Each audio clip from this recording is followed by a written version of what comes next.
Mheshimiwa Ado Shaibu Ado.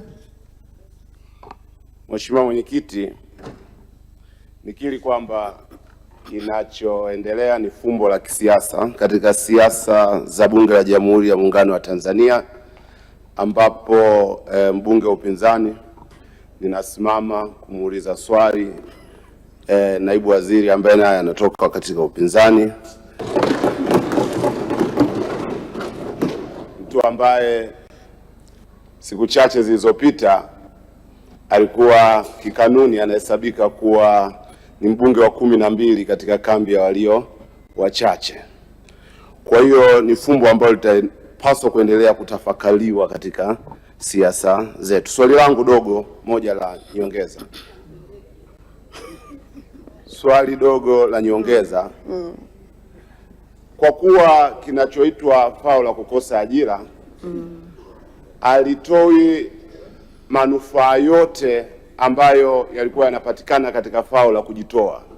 Serikali kwa kuendeleza msimamo wa kutorejesha fao la kujitoa, haioni kwamba inawanyima haki, kuwanyonya na kuwadhulumu wafanyakazi ambao walikuwa wanapata manufaa katika fao la kujitoa, hasa wale ambao wanakosa ajira na ambao wana ajira za vipindi vifupi vifupi. Asante.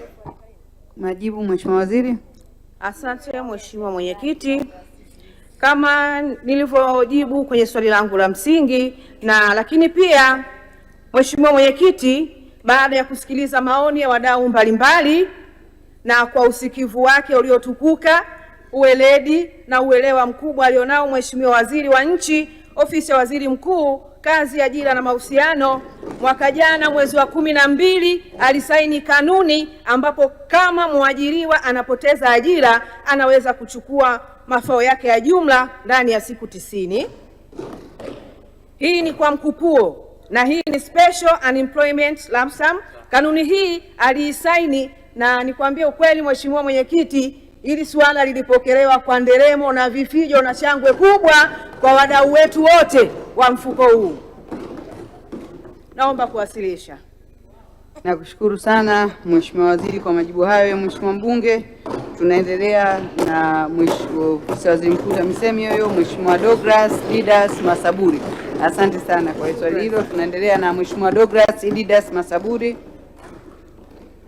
Mheshimiwa Mwenyekiti, mbunge anataka kufahamu, je, lini serikali itakamilisha ujenzi wa barabara na mtaa mzima unajua maisha ni mwendo wa chapchap.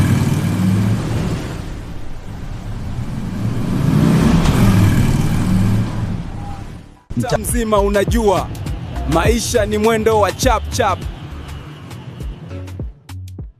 Lakini leo kuna sehemu matumaini yanakutana na suluhisho.